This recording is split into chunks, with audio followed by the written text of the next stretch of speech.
Kumusta sa lahat? Ako si Dr. Miguel Santos at ngayon ay ating susuriin ang paksang-anim na karaniwang prutas na maaaring lihim na nagpapataas ng panganib ng stroke sa mga higit 16 taong gulang. Kung ikaw ay higit sa 16 taon pakiusap, pakinggan ito.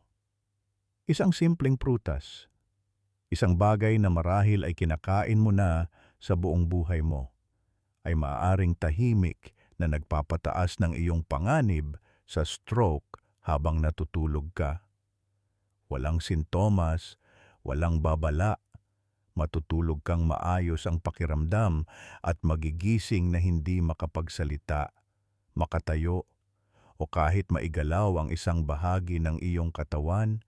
Alam kong nakakagulat ito, ngunit bilang isang doktor ng utak, nakita ko na itong nangyari ng napakaraming beses at hindi mula sa paninigarilyo o junk food, kundi mula sa prutas.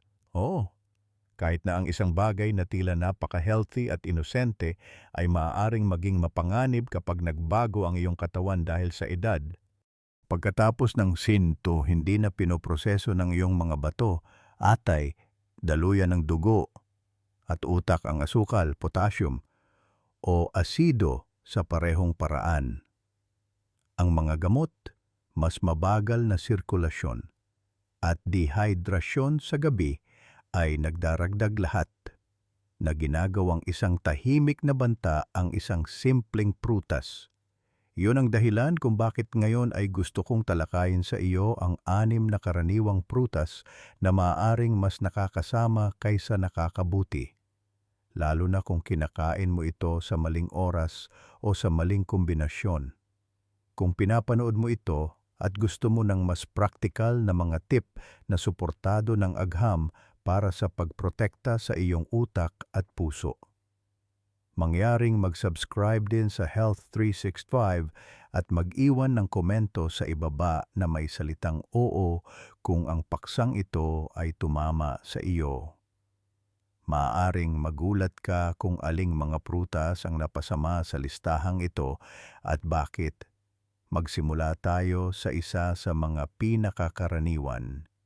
Kaibigan ko, pag-usapan natin ang isang bagay na simple ngunit posibleng mapanganib saging o ang mga malambot, matamis, at palakaibigang prutas na minahal nating lahat mula pagkabata. Madali itong tunawin, puno ng sustansya, at parang ligtas na merienda.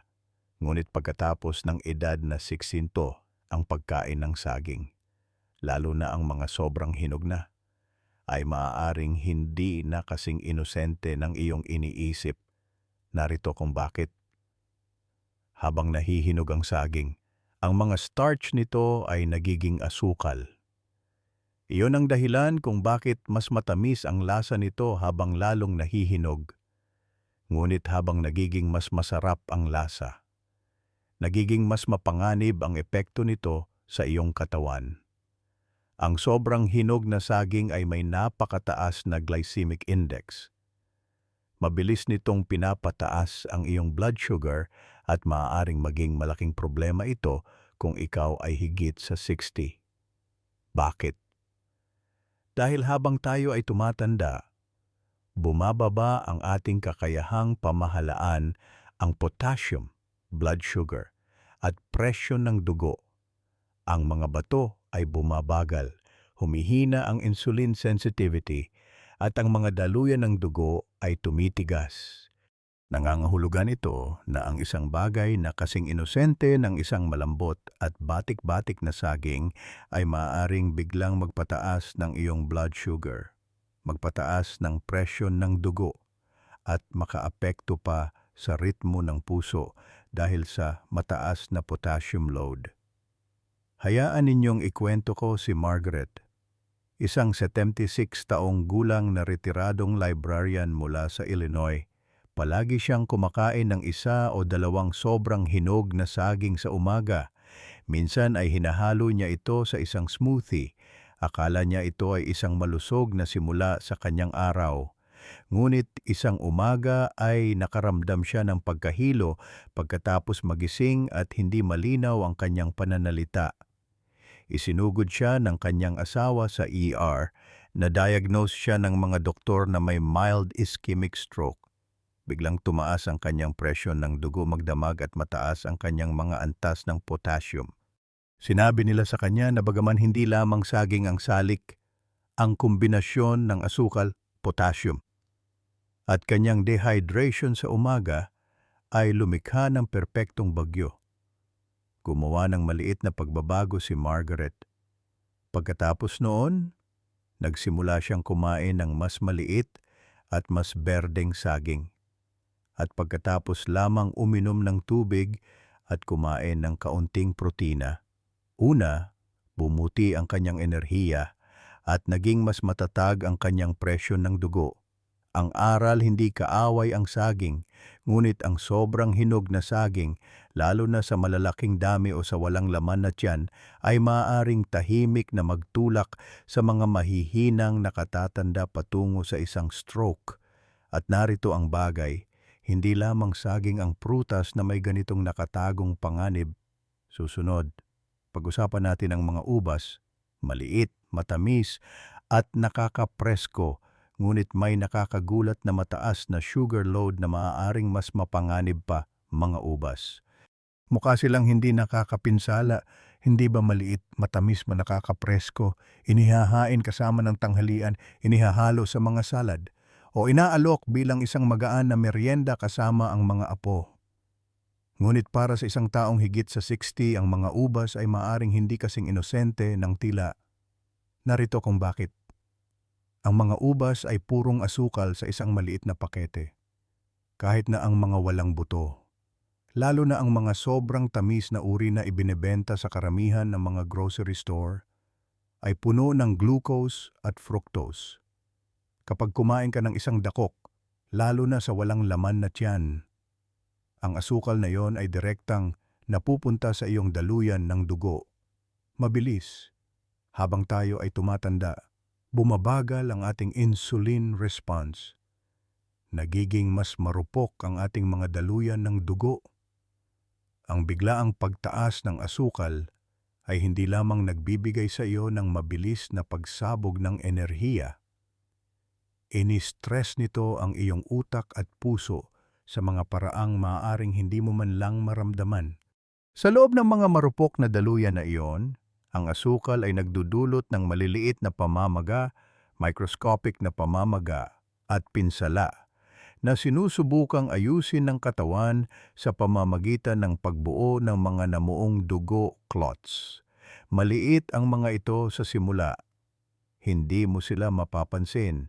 Ngunit araw-araw, ang panganib ay nadaragdagan hanggang isang umaga, hindi mo mahanap ang iyong balanse o hindi lumalabas ng tama ang iyong mga salita. Iyan mismo ang nangyari kay Jing. Evelyn Morris, 79, isang retiradong guro ng musika mula sa Colorado. Siya ay matalino, independyente, at mahal ang kanyang routine, lalo na ang kanyang mid-morning bowl ng pulang ubas habang nagbabasa. Minsan, kumakain siya ng 2 tasa nang hindi man lang iniisip. Pagkatapos isang araw, habang nagsusulat ng birthday card para sa kanyang apo, napansin niyang nanginginig ang kanyang kamay. Makalipas ang ilang minuto, hindi niya maalala kung paano i-spell ang congratulations. Isinugod siya ng kanyang anak na babae sa ER. Ito ay isang mini stroke, isang transient ischemic attack. Biglang tumaas ang kanyang blood sugar. Ipinakita sa kanyang mga lab test ang low-grade na pamamaga at pre-diabetic markers na hindi niya alam na mayroon siya. Akala niya ginagawa niya ang lahat ng tama. Ngunit kahit na ang prutas, kung kinain sa maling paraan, ay maaaring tahimik na maging mapanganib. Kaya, narito ang sinasabi ko ngayon sa aking mga pasyente. Huwag kailanman kumain ng ubas sa walang laman na tiyan. Huwag kumain nito ng isang buong mangkok Sa halip, mag-enjoy ng isang maliit na dakok at laging isabay ito sa ilang mga almendras o isang hiwa ng keso upang pabagalin ang pagdagsa ng asukal. At pakiusap, iwasan ang ubas sa gabi. Ang iyong katawan ay nangangailangan ng matatag na daloy ng dugo habang natutulog, hindi ng mga pagtaas ng asukal. Kung ikaw ay may diabetes o umiinom ng gamot sa presyo ng dugo, tanungin muna ang iyong doktor bago gawing regular na bahagi ng iyong araw ang ubas, dahil kahit na ang isang bagay na napakaliit ay maaaring tahimik na maging isang malaking panganib, lalo na kapag hindi mo ito binabantayan.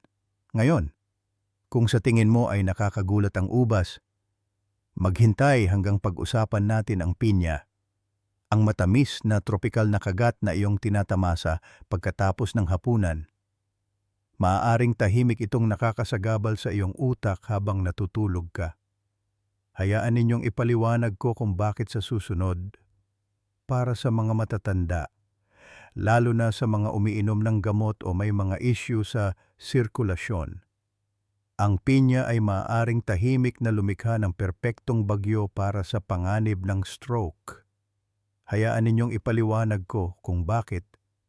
Ang pinya ay naglalaman ng isang natural na enzyme na tinatawag na bromelain sa maliit na halaga. Maaari itong makatulong sa pagtunaw ng protina at pagpapagaan ng panunaw. Ngunit sa mas malalaking halaga o kapag isinama sa mga blood thinner o mga gamot na nakakaapekto sa pamumuo ng dugo, ang bromelain ay maaaring aktwal na makagambala sa kakayahan ng iyong katawan na mamuo ng maayos. Sa madaling salita, maaari nitong gawing masyadong malabnaw ang iyong dugo. At binubuksan nito ang pinto para sa isang bagay na mas seryoso, ang pagdurugo sa utak. Isang uri ng stroke na mas mahirap malampasan. Ngunit hindi lamang iyon ang panganib. Ang pinya ay napakataas din sa asukal na may mataas na glycemic index. Nangangahulugan iyon na mabilis nitong pinupuno ng asukal ang iyong daluyan ng dugo. Lalo na mapanganib kung kakainin mo ito pagkatapos ng hapunan kapag ang iyong katawan ay bumabagal na at hindi na nagsusunog ng enerhiya. Ang asukal na iyon ay nananatili, umiikot, at naglalagay ng stress sa iyong mga daluyan ng dugo habang natutulog ka. At nariyan pa ang asido. Ang pinya ay isa sa mga pinaka-acidic na prutas sa grocery store. Para sa maraming matatanda, maaari itong tahimik na mag-trigger ng acid reflux sa gabi kahit na walang mahapding sakit. Ang reflux na iyon ay maaaring maging sanhi ng pagpasok ng maliliit na dami ng acid mula sa tiyan sa iyong daanan ng hangin habang natutulog ka, na nagpapababa ng oxygen sa iyong utak. Ang ganitong uri ng stress dahil sa mababang oxygen ay direktang naiugnay sa mga stroke sa madaling araw. Ang pinakamapanganib na uri, hayaan ninyong ibahagi ko ang kwento ni Jeng Clara Hughes, 77, isang retiradong choir director mula sa North Carolina. Akala niya ginagawa niya ang lahat ng tama. Sa halip na cake o cookies, kumakain siya ng ilang hiwa ng sariwang pinya pagkatapos ng hapunan gabi-gabi. Ngunit isang umaga, nagising siyang nahihilo at hindi makalakad ng diretso. Napansin ng kanyang anak na babae na hindi malinaw ang kanyang pananalita. Sa ospital, kinumpirma ng mga scan ang isang maliit na posterior stroke, isa na nakaapekto sa balanse at memorya. Mataas ang kanyang blood sugar. Wala sa normal ang kanyang mga antas ng platelet. At ipinakita ng mga pagsusuri ang mga senyales ng pagbaba ng oxygen dahil sa reflux habang natutulog. Hindi ito isang sanhi, ito ay ang kombinasyon. Asukal, asido, bromelain, lahat mula sa prutas na kanyang pinagkakatiwalaan. Kaya, Narito ang aking payo. I-enjoy ang pinya ng mas maaga sa araw at sa maliliit na bahagi lamang. Huwag kailanman kainin ito sa walang laman na tiyan at iwasang isabay ito sa mga gamot na pampalabnaw ng dugo maliban kung aprobado ng iyong doktor. At higit sa lahat, huwag kailanman kumain ng pinya bago matulog. Ang iyong utak ay nangangailangan ng pahinga at matatag na oxygen. Hindi mga sorpresa. Dahil kahit na ang isang bagay na masarap at malusog ay maaaring maging isang tahimik na panganib, lalo na sa gabi. At kung sa tingin mo ay mapanganib ang pinya, maghintay hanggang marinig mo ang tungkol sa pakwan. Ang prutas na inaakala nating lahat ay hydrating, ngunit sa ilang mga kaso, maaaring tahimik nitong dinedehydrate ang iyong utak. Pag-usapan natin iyan sa susunod. Oh, pakwan. Ang paborito sa tag-araw, ito ay magaan, makatas, nakakapresko, at 90% tubig. Iniisip ng karamihan na ito ang perpektong paraan upang manatiling hydrated, lalo na sa isang mainit na araw. Ngunit para sa mga matatanda, ang pakwan ay maaaring tahimik na nakalilito. Narito ang isang bagay na hindi napagtatanto ng karamihan. Ang pakwan ay kumikilos tulad ng isang natural na diuretic. Ibig sabihin, mas madalas kang umiihi, na maaaring mukhang hindi nakakapinsala hanggang sa maalala mo na maraming mga senior ay umiinom na ng mga water pill o mga gamot sa presyo ng dugo na nag-aalis din ng likido sa katawan. Kung kumain ka ng malaking serving ng pakwan sa gabi, lalo na pagkatapos inumin ang iyong mga gamot, maaari mong iset up ang iyong sarili para sa overnight dehydration. Iyon ay kapag nawalan ng masyadong maraming likido ang iyong katawan habang natutulog ka at hindi mo man lang ito nararamdaman. Kaya, ano ang ibig sabihin niyan? Kapag dehydrated ka, nagiging mas malapot ang iyong dugo. Mas mabagal itong dumadaloy, parang syrup.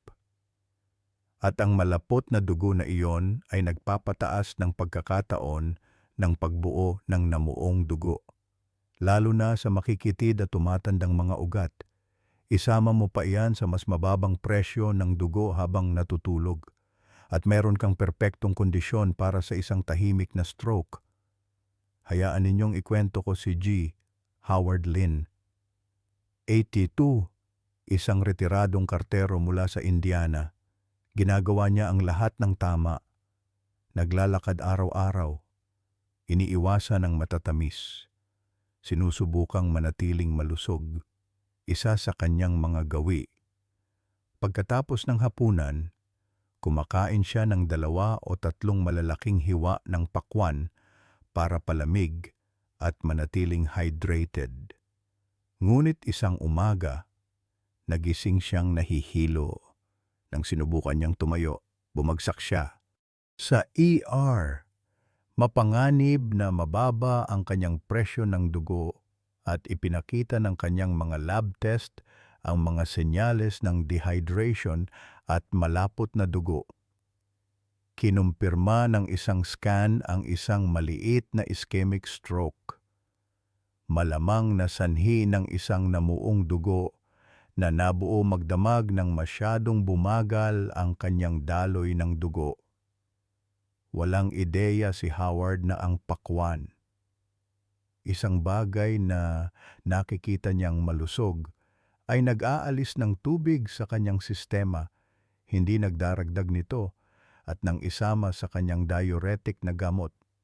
Ito ang nagpabago ng balanse. Kaya, ano ang aral ay enjoy ang pakwan ng mas maaga sa araw at ng may moderasyon. Kung umiinom ka ng water pills, kausapin ang iyong doktor bago gawin itong isang regular na gawi. Isabay ito sa mga electrolyte tulad ng isang kurot ng asin o isang higop ng tubig ng niyog upang matulungan ang iyong katawan na mapanatili ang hydration at pakiusap. Iwasang kainin ito sa gabi. Kung mapansin mo ang mga bagay tulad ng tuyong bibig, pagkahilo sa umaga, o pakiramdam na wala sa balanse kapag nagigising ka, huwag balewalain ang mga senyas na yon.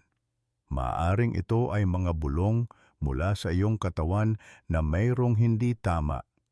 Ngayon, maaring nakakagulat ang pakwan, ngunit paano naman ang mga dalandan? Isang prutas na matagal nang pinupuri para sa bitamina C at kalusugan ng puso. Maaari ba talaga itong makipag-ugnayan sa iyong mga gamot sa isang mapanganib na paraan? Tingnan natin ng mas malapitan. Susunod. Isang baso ng orange juice sa almusal. Isang hiniwang dalandan sa mesa. Marahil ay isinuksok pa sa isang Christmas stocking ng iyong mga apo. Ngunit narito ang isang bagay na hindi kailanman sinabi sa karamihan ng mga senior. Ang mga dalandan, at lalo na ang orange juice, ay maaring tahimik na makagambala sa iyong mga gamot. Hindi lamang ito ang asukal. Bagaman, isang baso ng orange juice ay maaring mabilis na magpataas ng iyong blood sugar. Ang tunay na alalahanin ay isang natural na compound na matatagpuan sa mga prutas na citrus tulad ng dalandan, suha grapefruit, at kahit na mga Seville orange. Ito ay tinatawag na furanocoumarin. Ngayon, iyan ay isang malaking salita. Ngunit narito ang ginagawa nito. Ang furanocoumarin ay nakakasagabal sa mga enzyme sa iyong atay, partikular sa mga nagpoproseso ng maraming karaniwang gamot. Kapag nangyari iyon, ang iyong katawan ay maaaring mag-ipon ng sobrang dami ng gamot o hindi ito pinoproseso ng buo.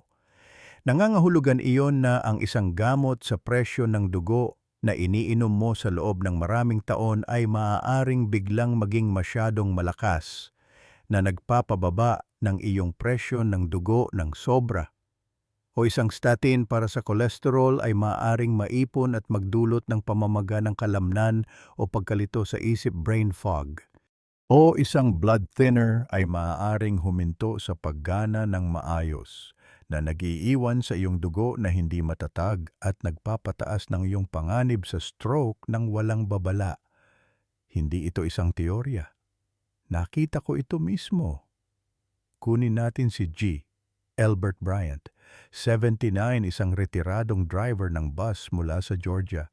Mayroon siyang ritual sa umaga na gustong-gusto niya. Sariwang kinatas na orange juice kasama ang kanyang almusal na iniinom kasabay ng kanyang mga gamot sa puso at kolesterol. Tinawag niya itong sunshine in a glass.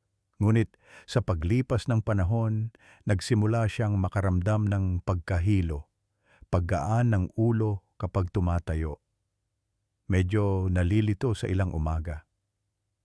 Isang araw ay bumagsak siya habang tumatayo mula sa kanyang recliner. Natuklasan ng mga doktor na nagkaroon siya ng isang minor ischemic stroke at ipinakita sa kanyang pagsusuri sa dugo ang mapanganib na mataas na antas ng gamot. Kahit na hindi niya binago ang kanyang mga dosis, ang nagbago ay ang kanyang pang-araw-araw na gawi sa orange juice. Ang mga citrus compound ay nagpabagal sa kakayahan ng kanyang atay na i-break down ang mga gamot. Tahimik na na-overload ang kanyang sistema.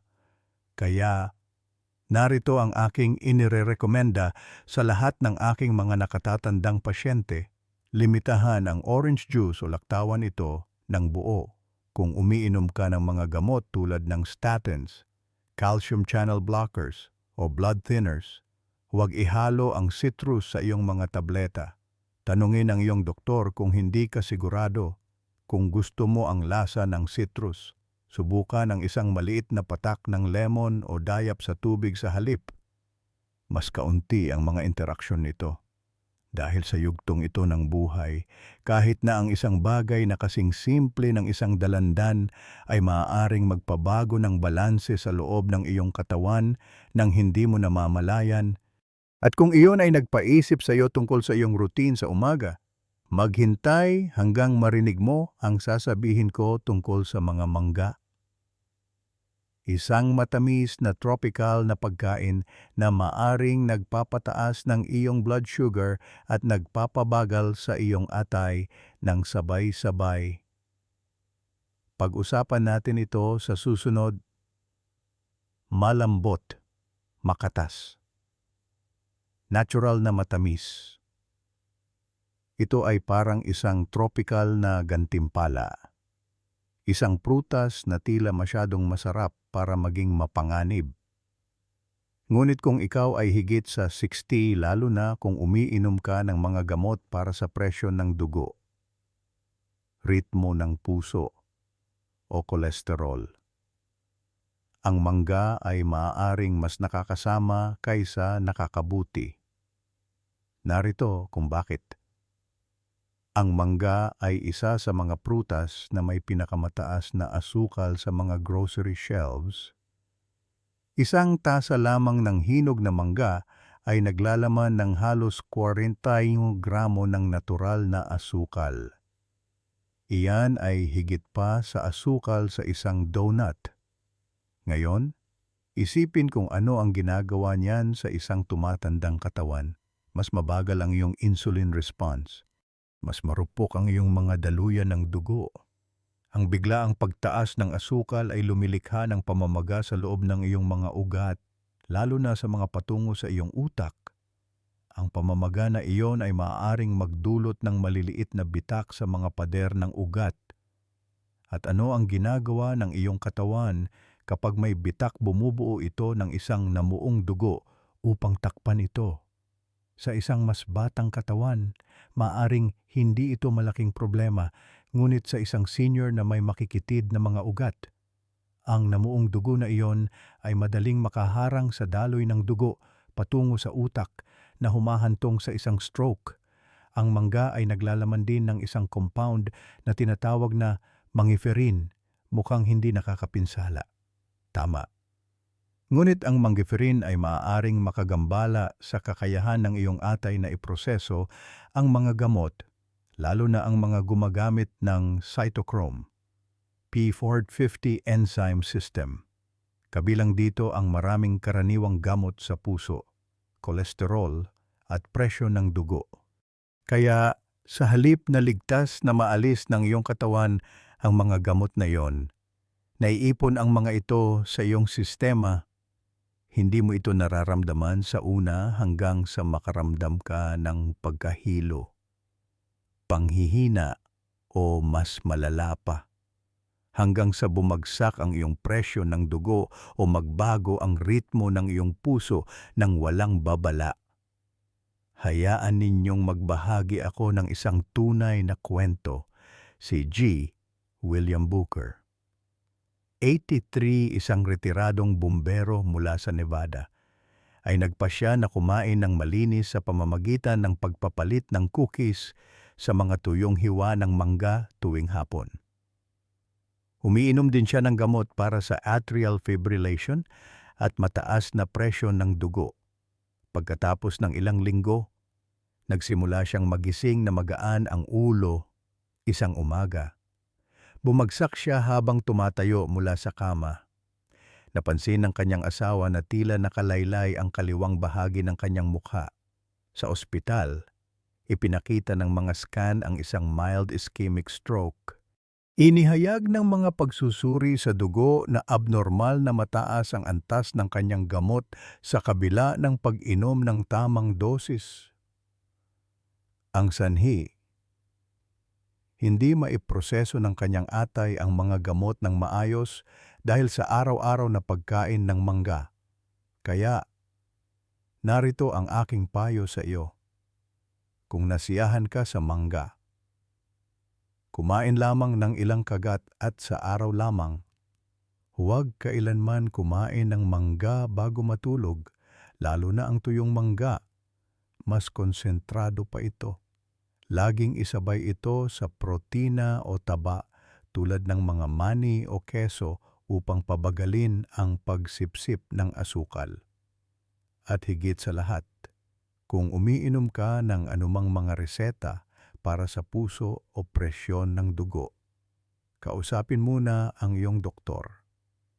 Ngayon na napagdaanan na natin ang 6 na nakakagulat na prutas na ito, maaaring medyo hindi ka sigurado kung ano ang tunay na ligtas at iyon ay ganap na okay dahil ang pagkilala sa mga panganib ay ang unang hakbang tungo sa pagprotekta sa iyong utak at puso sa mga darating na taon.